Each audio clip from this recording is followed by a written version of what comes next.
Olá pessoal, sejam muito bem-vindos aqui ao canal. Eu sou o Vitor e o tema de hoje é a relação entre o racismo e a política.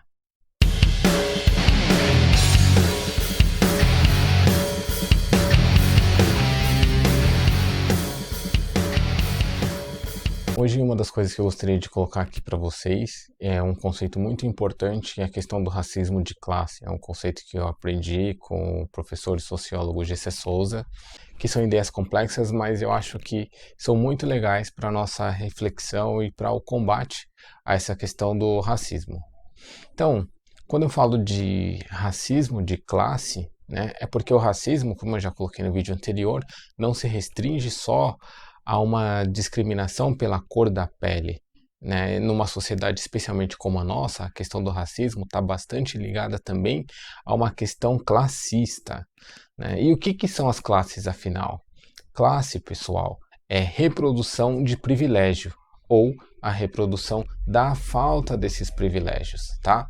Então, vou dar um exemplo aqui para vocês. O que é a nossa classe média? Na classe média, por exemplo, uma criança, ela vai ter acesso a alguns capitais que não são materiais, ou seja, não é só uma questão financeira, de dinheiro ou de bens e recursos materiais. Não, existe um capital que é transmitido dentro das classes que é um capital invisível. A gente não vê esse tipo de coisa, nós não percebemos. Isso daí é Pierre Bourdieu novamente.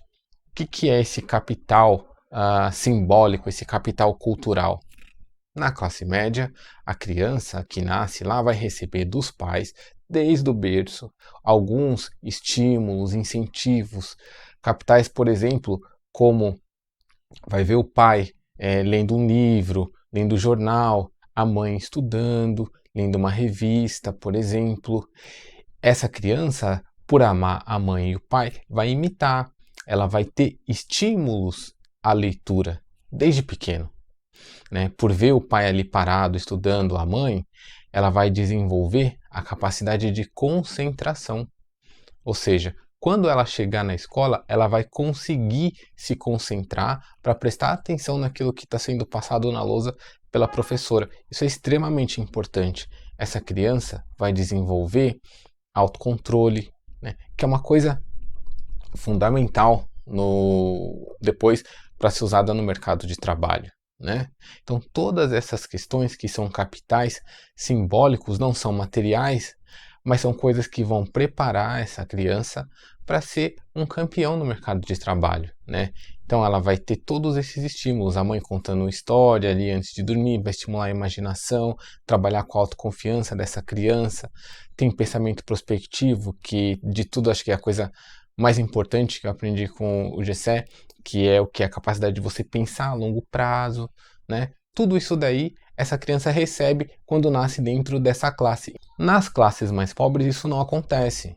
Né? A gente tem uma classe aqui de abandonados, uma classe que descende diretamente da questão do escravismo aqui no Brasil. Esse pessoal não teve um resgate da nossa sociedade, eles continuam à margem, abandonados, e como eles não tiveram acesso a esses capitais simbólicos, né, eles reproduzem nas suas famílias a falta desse capital. Então o filho lá não vai receber nenhum desses estímulos, né? A pobreza é uma coisa muito delicada, muito complicada, e é o mal de todos os problemas aqui na nossa sociedade. Por que eu estou falando de classe aqui, quando eu estou colocando a questão do racismo, e não da questão da etnia? Por dois motivos. Primeiro, que aqui no Brasil, entre essas classes dos abandonados, você tem hoje uma multicor e, em segundo lugar, mas não menos importante, o pessoal dessa classe, em sua grande maioria, vai ser o quê? Preto. Então, você tem essa mistura entre a classe e a questão da raça, porque esse pessoal dessa classe de abandonados que vem da escravidão é fatalmente, em sua grande maioria, tipo 98%, né, vai ser preto. E é aí que se funde a questão da raça com a classe. Como a gente é um país que não fala mais do racismo abertamente, você não precisa ter o desprezo diretamente pelo preto, né, pelo afrodescendente. Não, você vai ter o desprezo e a raiva que você dedicava antes ao escravo no Brasil, aos pobres, a esse pessoal que a gente se dedica a humilhar e pisar o tempo todo. Por que eu estou colocando esse tema aqui como o primeiro? Porque numa sociedade capitalista, o que vai ser valorizado é o produtor útil, né? Ou seja, é aquela pessoa que consegue produzir alguma coisa para o capital. E o que o capital demanda para sua produção? Conhecimento incorporado, conhecimento intelectual. Se você vai sair da escola como um analfabeto funcional, não por culpa sua, não porque você é burro, não porque você é de uma raça inferior, mas porque você não recebeu os estímulos para adquirir conhecimento incorporado, você não vai ter espaço no mercado de trabalho, né? Fatalmente você vai ser desprezado, né? Você já vai ser discriminado a partir daí. Esse é um ponto muito importante que a gente não percebe. Essas pessoas não contam como gente de verdade. Elas contam como subgente, contam como estatística, né? E aí a gente vê, por exemplo, como é que a nossa classe média e a elite trata esse tipo de pessoal.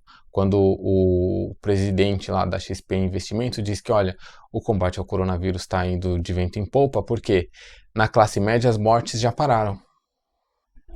Entende? Ou seja, até onde tem gente de verdade, ou seja, gente que produz alguma coisa para o capital, já não está morrendo mais. Agora eu vou colocar aqui para vocês a questão da relação do racismo com a política. Como a gente já falou aqui algumas vezes, graças a Gilberto Freire, pai do nosso mito nacional, da nossa identidade, da nossa mestiçagem brasileira, a questão do racismo aqui no Brasil vira tabu. Então, diferente dos Estados Unidos, você não pode mais ser racista, né? Vamos pegar um exemplo aqui prático. O presidente que fala tudo, sobre tudo quanto é coisa, é a favor da violência, quer que mate 30 mil, fechava a favela, jogava uma bomba em cima, passava o metrô, ele que fala todos esses tipos de atrocidade, é a favor da tortura, etc. Tal, ele nunca se assume racista, né? Ninguém no Brasil se assume racista. Você quer, às vezes, ofender alguém, é você falar que a pessoa é racista. Eu não, que isso? Não, entendeu? Ninguém é. Né? Então, por conta disso, o racismo ele precisa ser expresso de outras formas. Então, como eu coloquei antes no nosso vídeo anterior, a questão do Bourdieu, né, do corpo falando, expressando, aliás, as nossas ideias, sem que a gente sequer tenha consciência disso, né? O corpo denuncia, ainda que você diga, não, eu não sou racista, mas o corpo vai denunciar. Então, vou dar um exemplo aqui que eu acho que pode ajudar a gente a entender isso. O que vai acontecer no governo do PT? Esse governo vai ser o primeiro que em 500 anos vai tocar na questão da distância entre as classes. Como é que o PT faz isso? Com um processo de distribuição de renda em que vai haver, a partir disso, um acesso a consumo e que vai levar o pessoal dessa classe dos excluídos a frequentar alguns espaços que antes eram negados a eles. Então, era como a gente vive uma continuação da escravidão. Na escravidão, o que você tinha? Você tinha o escravo restrito a algumas áreas ali da fazenda. Tinha áreas que ele não podia nem passar. Ele não podia sequer olhar algumas coisas, né? Não era o espaço dele. A gente continuava essa política. Então, no governo do PT, quando existe uma pequena diminuição entre as classes, vai haver o quê? Um incômodo dessa classe média, né? Que é branca e que tinha os seus espaços reservados, como por exemplo, shopping center, e aí a gente começa a ver aquelas conversas de o shopping está muito cheio ultimamente, né? A questão de aeroportos, quando o pobre começa a viajar de avião, e aí começa a ter aquele burburinho, que aeroporto agora está parecendo rodoviária, entende? Porque você tinha o espaço onde esses descendentes dos escravos, essa continuação da escravidão enquanto população podia circular, podia consumir, e quando eles passam a invadir, entre aspas, outros espaços, quando esses espaços passam a ser divididos com essa galera, começa a haver um incômodo muito grande. E aí, isso daí você é uma questão delicada. Por quê? Se a gente diz que vive numa sociedade pseudo-cristã, né, você não pode ser contra a igualdade. Você não pode achar ruim que o outro está tendo acesso às mesmas coisas que você. Porque no cristianismo, esse é o maior princípio. Vamos lembrar de novo lá que quando Jesus é questionado de qual é o maior mandamento, ele pergunta, né, de volta, o que está escrito lá no seu livro? E aí o cara fala assim, amar a Deus sobre todas as coisas. Jesus fala, tá bom, mas tem um que é tão importante quanto esse, que é amar o seu próximo, como se fosse você mesmo. Então, você não pode dizer que você é contra o cara ter acesso a consumir o que você também consome, a frequentar o mesmo espaço que você frequenta. Mas essa raiva tá ali, esse sentimento tá ali embutido. Só que de tudo que o PT fez, houve um ponto que ele tocou que aí realmente é a gota d'água, é o que é inadmissível, que é a questão de você levar o número de alunos na universidade de 3 milhões para 8. É aí que você toca na questão do grande privilégio da classe média. Por isso que eu estou falando que classe é reprodução de privilégio. Porque na classe média, só eles tinham acesso a esse tipo de coisa, que é o conhecimento incorporado, o acesso à universidade. O pobre no Brasil não tinha, né? E quando o PT mexe nisso e você mais do que dobra, quase triplica o número de alunos na universidade e esses alunos que passam a frequentar o espaço universitário acadêmico têm uma cor, por isso que eu estou falando que a questão de classe e raça, elas se confundem aqui, vão ter uma fusão entre si, né? E o incômodo vem muito disso, né? Porque você tem esse pessoal que não é para estar estudando, não é para estar competindo com você no mercado de trabalho, não é para lavar sua louça, é para fazer sua comida, é para lavar o seu carro. Isso gera um incômodo muito grande, né? E que infelizmente não podia ser expressado. Hoje pode, né? Hoje você pode falar que você é contra tudo isso daí e tal, esse negócio de sustentar vagabundo, porque é assim que a classe média vê o pessoal dessa cor, que é pobre, como vagabundo, né? Mas aí, na época, você não podia. Então, quando você tem ali 2013, que você tem o chamado da imprensa, especialmente ali no Jornal Nacional, William Bonner, que vai dar que é a questão da corrupção, pronto, né? Bonner não precisa falar mais nada. A galera saiu pra rua, não esperou nem ele terminar a frase, já saíram pra rua em massa, uma classe média branca. Claro que tinha um ou outro lá que não era branco, mas muito minoritária, porque a classe média aqui é branca. Essa classe vai sair em peso às ruas e pedir o fim desse governo com esse motivo que era um motivo completamente descabido, dizendo que não é que eu sou contra a igualdade, não é que eu sou contra o pessoal ter acesso às mesmas coisas que eu.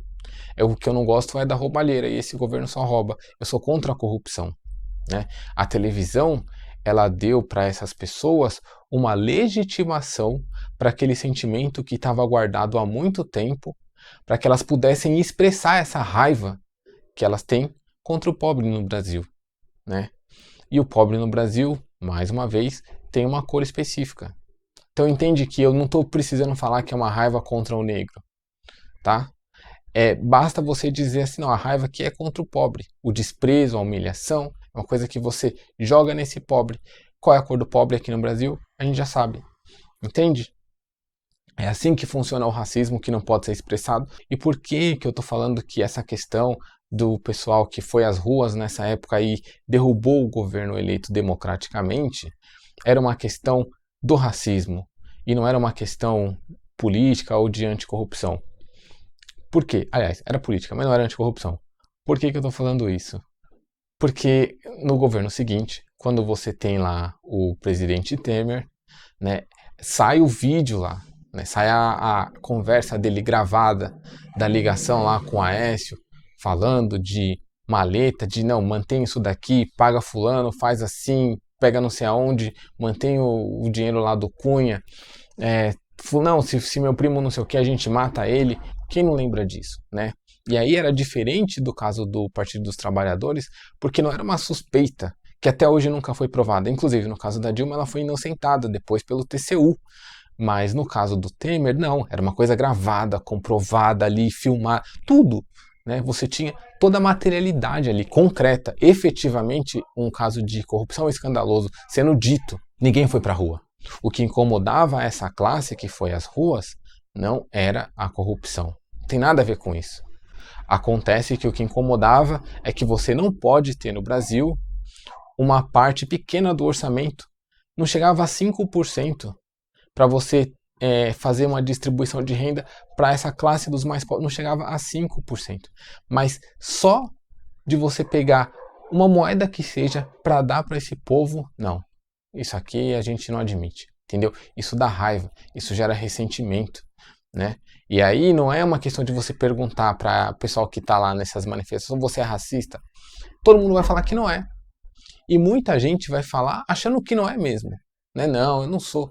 Mas, como eu já coloquei aqui para vocês, não é a questão da retórica, não é o que você racionaliza.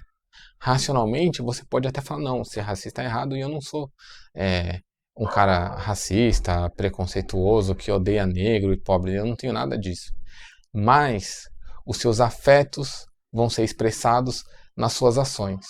E é assim que a gente vê como é que o racismo opera dentro da política. Você não pode falar que você é contra a igualdade, que você não gosta de dividir espaço com quem é daquela cor mais escura, né? Que você não gosta de ver na universidade.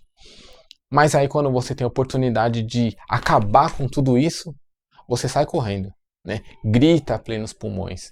É a raiva que estava contida, que estava guardada e que pôde ser expressada. Por isso, a relação do racismo com a política é muito importante, porque a única forma da gente mudar esses preconceitos e da gente abrir as oportunidades é através da política. A criminalização da política, a negligência à política, a gente fala, não, eu não gosto de política, eu não tenho aí com política, isso daí não, como se fosse uma coisa que só afeta quem? Afeta a classe média, que é branca? Não, porque a classe média, ela tem uma ideia de que ela não precisa do Estado, né? Então, no Brasil, o que acontece se você for de classe média? Você vai comprar a sua saúde, você pode pagar por isso, né? Você vai comprar a educação do seu filho, você vai colocar ele numa escola particular, você vai ter um plano de saúde, entende? Então, a política para você pode até ser que realmente, tanto faz. Mas o pobre, a única chance que ele tem de alguma mudança é num resgate através de políticas sociais, que é o que esse governo do PT havia feito, entende? Então, é por isso que a conscientização da política é algo importantíssimo para o combate ao racismo. Ela não é isolada. Um tema que eu vejo também é a questão dos negros que ascenderam e que, como não tem essa conscientização política, eles passam a ser negros com uma mentalidade de classe média.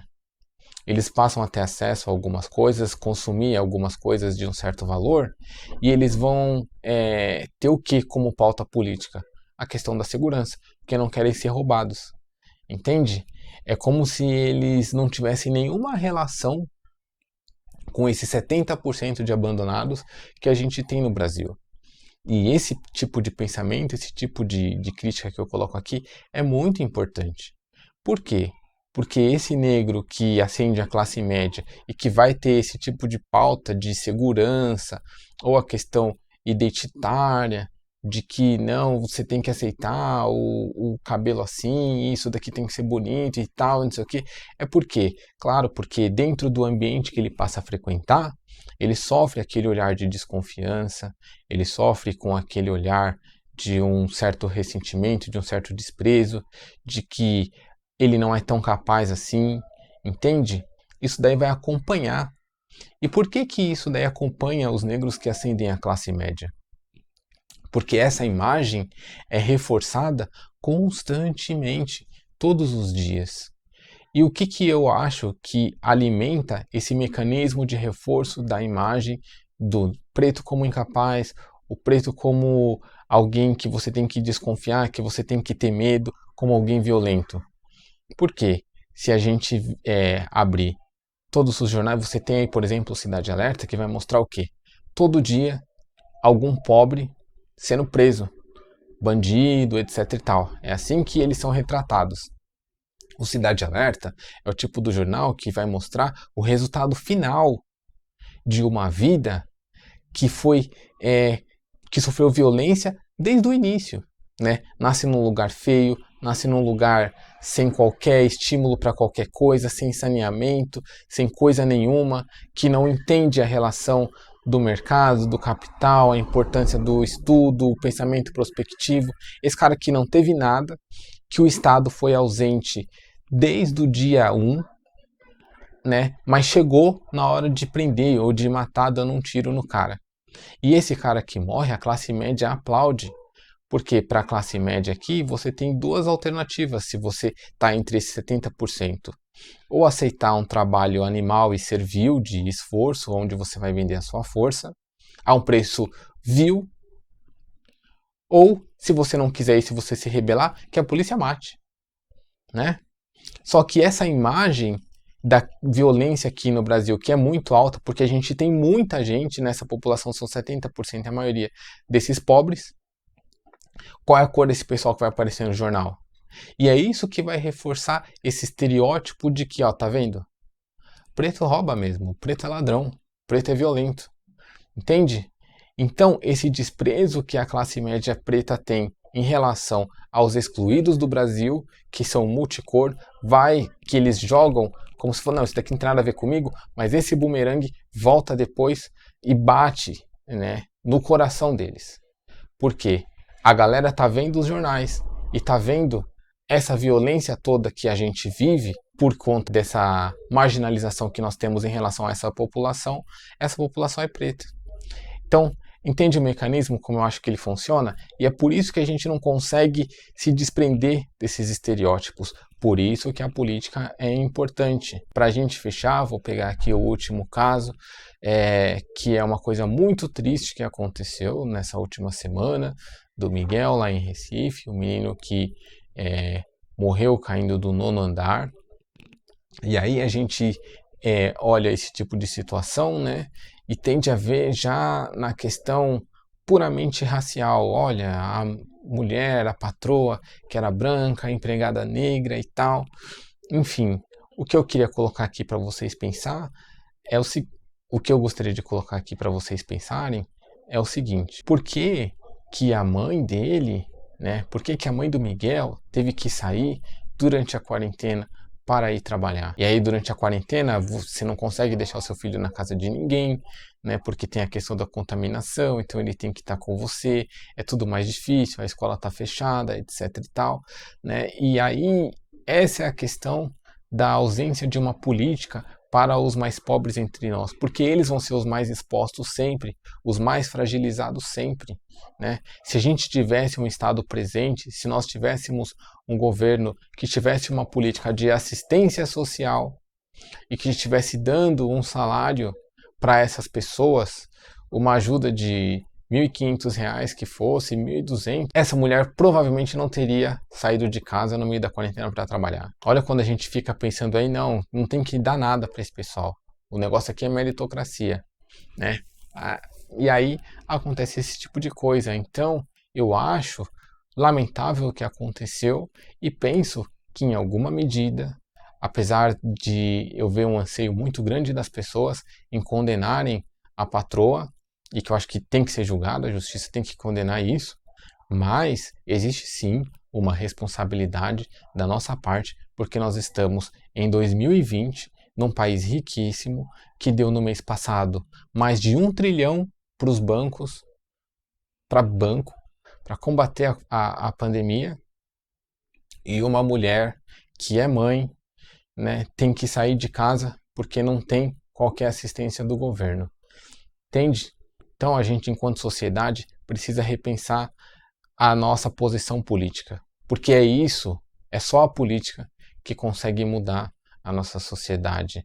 Até o Dennis Rodman, ele deu uma doação na última semana para uma fundação, e que não é a fundação do Black Lives Matter, mas é a fundação do Black Voters Matter, que é o que?